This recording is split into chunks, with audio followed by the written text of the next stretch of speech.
So in MRI, today I am going to discuss the pulse sequence. Please watch the previous video before watching this. The link is given in the description. So let's begin.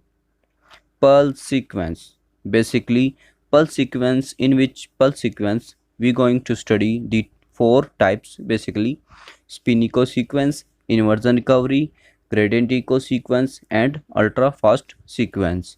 So let's start with the spin echo sequence. So spin echo sequence, basically it consists of 90-degree and 180-degree pulses, basically 90-degree and 180-degree pulse. In this 90-degree and 180-degree pulses are present. The 90-degree pulse is called excitatory pulse and 180-degree pulse is called rephasing pulse. When we turn on the 90-degree pulse, the proton align along transfer magnetization, and when we turn off, it going to regain its longitudinal magnetization. When it regain, at this time 180-degree pulse RF pulse sending, and it start dephasing at XY plane. To acquire the signals, then we turn off the 180-degree RF pulse.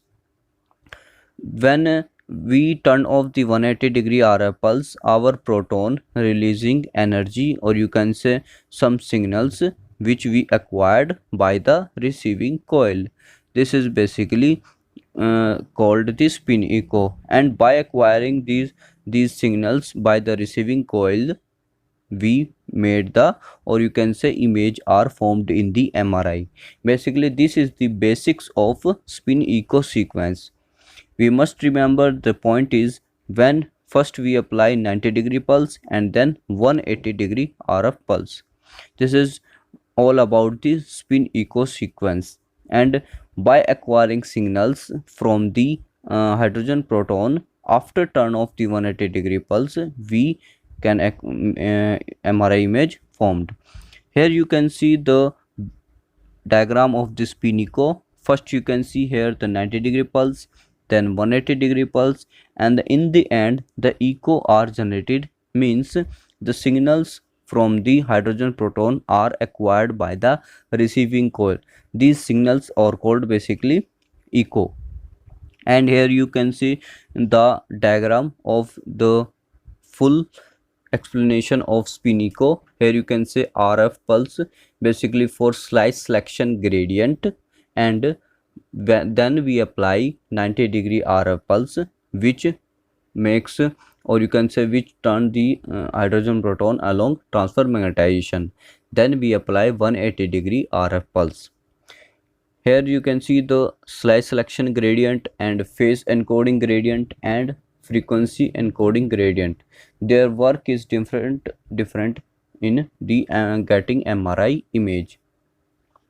And the one term is, I also explained in the earlier videos, that TR basically representing the 2 RF pulse, basically repeating of in how much time the same RF pulse is going to repeat. That RF pulse basically called TR, and the TE is in how much time we acquire the signals from the hydrogen proton, or you can say when releasing energy the hydrogen proton, we acquire the signals. Basically this is the TE, means time of echo, in how much time the hydrogen proton releasing the energy and we collected the signals from the by the receiving coil. And another term is written here, the TE by 2. TE by 2 basically the half time where the signals are coming, means when you turn off the 90-degree pulse and before applying the 180-degree pulse, some signals are generating. That time is time of echo by 2, yani ki basically time of echo half. That's all about the spin echo. And the phase encoding gradient and the frequency encoding gradient, everybody have their different work. I discussed in the earlier videos that One work is slide selection and the phase encoding and the frequency encoding gradient. That basically all about the spin-echo sequence. We just remember the TR and the TE in this section, and where we put the phase encoding gradient and slide selection gradient. Basically RF pulse, the receiving coil also the RF coil, because RF coil working as a transceiver, both transmit and the receiver.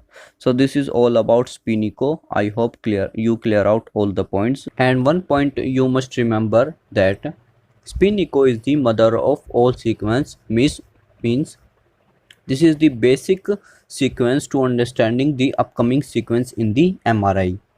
And one point also, that T2 weighted image is basically best understanding for pathology, and T1 weighted image basically reveals the best anatomy to us.